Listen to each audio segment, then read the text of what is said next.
প্রত্যাশা মতোই বাংলাদেশকে হারিয়ে দিয়েছে নিউজিল্যান্ড। বাংলাদেশ প্রথমে ব্যাট করতে নেমে 236 রান সংগ্রহ করে 9 উইকেটের বিনিময়ে।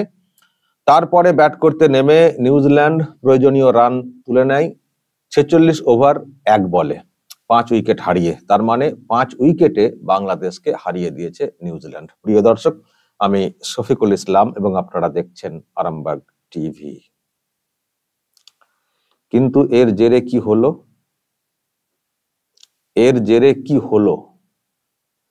এর জেরে যেটা হলো, বাংলাদেশ এবং পাকিস্তান দুটো দেশই চ্যাম্পিয়ন্স ট্রফি থেকে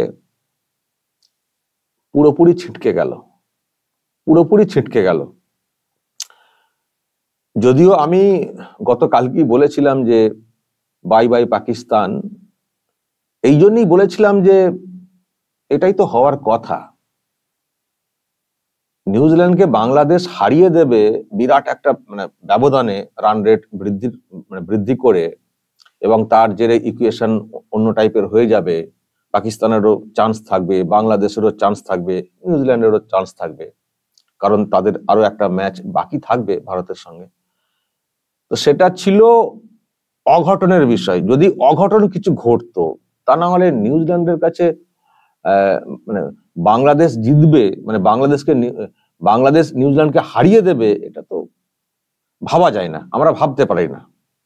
ওই অঘটন বা ওই ভাগ্য ওইসব বলি না আমরা, যদি ওই রকম কিছু হয় তবেই একমাত্র উল্টো রেজাল্ট হতে পারে। না হলে নিউজিল্যান্ড বাংলাদেশ খেলা হবে, সেখানে নিউজিল্যান্ড নিশ্চিন্তে জিতে যাবে। এটাই হচ্ছে ক্রিকেটের যা স্ট্রেংথ, উভয় দেশের, সেটা দেখে যে কোনো যারা ক্রিকেট সম্পর্কে জানেন তারা নিশ্চিত হয়ে যাবেন। তো সেই জায়গা থেকেই বলেছিলাম যে বাই বাই পাকিস্তান। কালকে ভারত হারিয়ে দিয়েছে, ওই ঘাড় মুটকে গেছে, আর পাকিস্তানের কোনো চান্স নেই। আর বাংলাদেশেরও আজকের কথা বলেছিলাম যে বাংলাদেশও কালকে মোটামুটি নিশ্চিত করে ফেলবে, হেরে গেলেই শুয়ে পড়বে, সুতরাং সব শেষ হয়ে যাবে। আজকের যে ম্যাচটা হয়েছে, আজকের ম্যাচের উপরে পাকিস্তানেরও ভবিষ্যৎ নির্ভর করছিল। যে আজকে যদি বাংলাদেশ নিউজিল্যান্ডকে কোনোভাবে হারিয়ে দেয়, তাহলে পাকিস্তানেরও একটা চান্স থাকবে, কারণ নিউজিল্যান্ডের পয়েন্ট 2 থাকবে। বাংলাদেশ হারিয়ে দিলে কি হতো, এখন যেমন আরো 2 পয়েন্ট এসে গেছে, নিউজিল্যান্ডের 4 পয়েন্ট হয়ে গেছে। তো যদি বাংলাদেশ হারিয়ে দিতে পারতো, তাহলে নিউজিল্যান্ডের 2 পয়েন্টই থাকতো, বাংলাদেশেরও 2 পয়েন্ট হতো। আর একটা ম্যাচ বাকি, একটা করে ম্যাচ বাকি আছে, পাকিস্তান বাংলাদেশ। সেখানে যদি আবার পাকিস্তান বাংলাদেশকে হারাতে পারে, তারও 2 পয়েন্ট হয়ে যাবে। আর যদি ওখানে ইন্ডিয়ার কাছে নিউজিল্যান্ড হেরে যায়, নিউজিল্যান্ডের আরেকটা ম্যাচ বাকি আছে, যদি হেরে যায় তখনও তাহলে নিউজিল্যান্ডের 2 পয়েন্টই থেকে যাবে। তাহলে সবার 2 পয়েন্ট, তারপরে রান রেটের ব্যাপারটা থাকবে, ফলে একটা সম্ভাবনা থাকে। আজকে তো খেলা একেবারে গুছিয়ে দিয়েছে, সব গুছিয়ে তল্পা গুছিয়ে দেওয়ার মতো কাজ করে দিয়েছে। বাংলাদেশ হেরে গেছে, ফলে নিউজিল্যান্ডের 4 পয়েন্ট হয়ে গেল, ওদিকে ভারতের 4 পয়েন্ট হয়ে গেছে। এখন ভারত নিউজিল্যান্ডের ম্যাচ বাকি আছে, যারা জিতবে তাদের 6 পয়েন্ট হবে, অন্যজনের 4 পয়েন্ট থাকবে, 1 নম্বর 2 নম্বর পজিশন পাবে।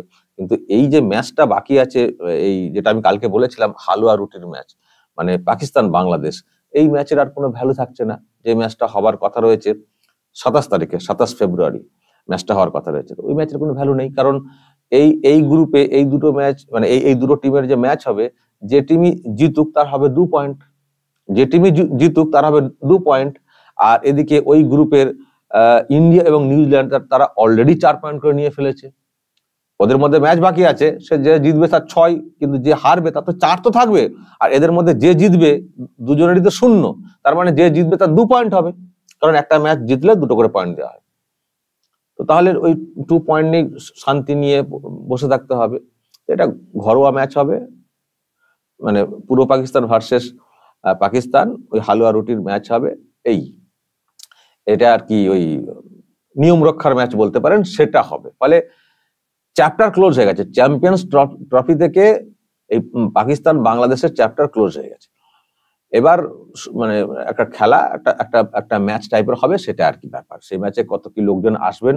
আর আমার তো মনে হয় কালকের পরে পাকিস্তানের যারা দর্শক, যদিও আজকে তারা হয়তো খুব দোয়া করেছেন বাংলাদেশকে জেতানোর ব্যাপারে, কারণ আজকে বাংলাদেশ জিতলে একটা চান্স থাকতো সামান্য হলেও, তো সেটাও তো হয়নি, ব্যর্থ হয়ে গেছে, হেরে গেছে। ফলে এরপর থেকে সব মনে হয় গুটিয়ে দেবেন। এবার শুধু যেহেতু ওখানে অর্গানাইজ করা হয়েছে মানে টুর্নামেন্টটা, সেই জন্য ওটাকে একটু কন্টিনিউ করতে হবে। এখন সবাই শুধু দর্শক হয়ে থাকবেন, এই দুটো টিমও দর্শক হয়ে যাবে। এবার এখন ওনারা সব কোন দিকে সাপোর্ট করেন সেটা আবার দেখতে হবে। এই যে ধরুন বাংলাদেশ হেরে গেছে, পাকিস্তান হেরে গেছে, ভারত আছে, আমি জানি না এখন অস্ট্রেলিয়া কোন দিকে এগোই দেখি। তবে আমার মনে হয় অস্ট্রেলিয়া হোক আর যাই হোক, ভারতের বিরুদ্ধে যে টিমই খেলবে পাকিস্তান এবং বাংলাদেশ সেই টিমের সাপোর্টার হয়ে যাবে, সেই টিমের সাপোর্টার হয়ে যাবে। আমরা দেখেছি তো না, আমরা তো ওয়ার্ল্ড কাপ ফাইনাল তো দেখলাম, ভারত হেরে গেছে বলে বাংলাদেশ কত লাফিয়েছে। সুতরাং এটা হবে তো হবে হবে, আমাদের খেলা আমাদেরকে খেলতে হবে, মানে আমাদের টিমকে খেলতে হবে। তো সেই খেলা দেখবো আমরা। এখনো ম্যাচ বাকি আছে, 2রা মার্চ নিউজিল্যান্ড ভার্সেস ইন্ডিয়া, ওই ম্যাচটা হবে। তারপরে তো সেমিফাইনাল আছে 4-5, তারপর 9 তারিখে ফাইনাল। তো দেখা যাক কি হয় দর্শক। তো আজকে যেটা বলার যে চ্যাপ্টার ক্লোজ হয়ে গেছে, কালকে হেরে হেরে বিপদ ডেকে এনেছে পাকিস্তান, আজকে তো একেবারে খাতা কম্বল গুটিয়ে নেওয়ার মতো কাজ সেরে ফেলেছে বাংলাদেশ। তবে একটা কথা, অঘটন অঘটন যেটা বলছি, আজকে কিন্তু একটা অঘটন ঘটতে চলেছিল, যদিও আমি আজকে খেলা কিন্তু দেখিনি বললে চলে, কারণ সব দিন খেলা দেখা সম্ভব হয় না। কিন্তু আমি যখন আমি এর ব্যাটিংটা দেখতে মানে গেলাম একবার টিভির সামনে, নিউজিল্যান্ডের, দেখি শুরুতেই 2টো উইকেট পড়ে গেছে।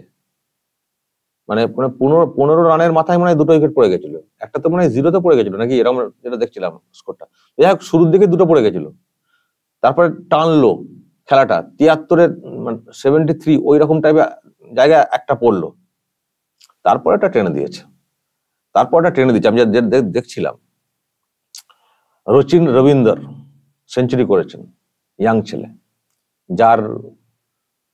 যার ফোন চুরি হয়ে গেছিল পাকিস্তানের হাসপাতালে। জানেন দর্শক, আমি একটা খবর করেছিলাম, পাকিস্তানের হাসপাতালে উনি ভর্তি হয়েছিল, ওনার নাকে একটা আঘাত লেগেছিল, ভর্তি হয়েছিলেন একটা হাসপাতালে, সেখান থেকে ফোন চুরি হয়ে গেছিল।